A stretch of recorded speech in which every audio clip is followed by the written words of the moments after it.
उत्तर प्रदेश के अमृत भारत स्टेशन योजना के तहत पूर्वोत्तर रेलवे के 58 स्टेशनों का रीडेवलपमेंट किया जा रहा है।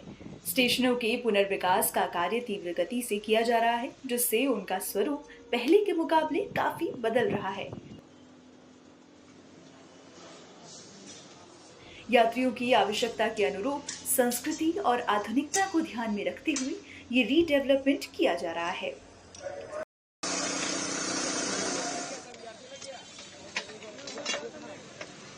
पूर्वोत्तर रेलवे पर 58 रेलवे स्टेशन ऐसे हैं जिन्हें अमृत भारत रेलवे स्टेशन के रूप में चिन्हित किया गया है। और मेजर अगर रीडेवलपमेंट की बात करें तो गोरखपुर रेलवे स्टेशन का रीडेवलपमेंट का कार्य चल रहा है। ऑलरेडी कार्य में तेजी आ गई है। जो फाउंडेशन वर्क हैं वो प्रोग्रेसिंग है, यानी कि प्रगति पर हैं। इसके अतिरिक्त गोमती नगर का तो पहले ही इनॉग्रेशन हो चुका है। जो सेकेंड एंट्री वाला पोर्शन बना हुआ था रीडेवलपमेंट मॉडल के आधार पर। इसके अलावा बात करेंगे अगर तो 12 रेलवे स्टेशन अभी ऐसे हैं जिनको तैयार कर लिया गया है।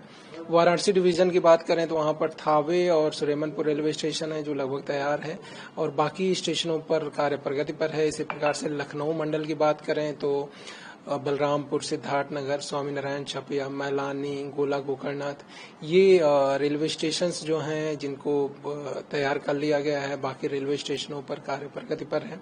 इसी प्रकार से इज्जतनगर मंडल में हाथरस सिटी, बरेली सिटी और इज्जतनगर रेलवे स्टेशन और उजहानी रेलवे स्टेशन पर कार्य किया गया है। बाकी स्टेशनों पर कार्य प्रगति पर है। जिन स्टेशनों पर कार्य कर लिया गया आप उसको देखेंगे कि उसका स्वरूप पूरी तरह से बदल गया है। पहले की तुलना में जो पहले फोटोग्राफ्स था उसको आप देखेंगे और आज देखेंगे तो आप पहचान नहीं सकते कि यह वही रेलवे स्टेशन है।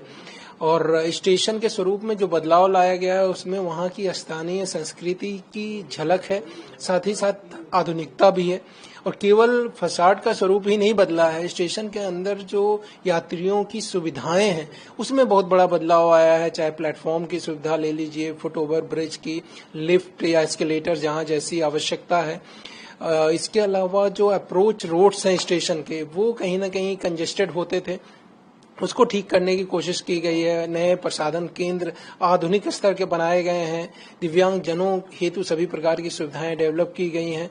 तो एक पूरा का पूरा एक नया मॉडल दिया गया है स्टेशनों को, जिससे कि क्षेत्र में जो जैसे छोटी जगहों के भी जो स्टेशन है वहां पे भी इस प्रकार की फैसिलिटीज दी गई है कि बाकी उस क्षेत्र का ओवरऑल डेवलपमेंट हो सके, उसी के अनुरूप हो सके और एक मॉडल भवन बने जो रेलवे स्टेशन है, जिसको देखकर जो बाकी और डेवलपमेंट उस एरिया का है वो उसके अनुरूप हो सके। इन सभी बातों का ध्यान रखा गया है। आपको बता दें कि इसमें जन भागीदारी को सुनिश्चित करने के लिए आम जनता से सुझाव मांगे जा रहे हैं, जिससे उनके अनुसार स्टेशनों में जरूरी बदलाव किए जा सके।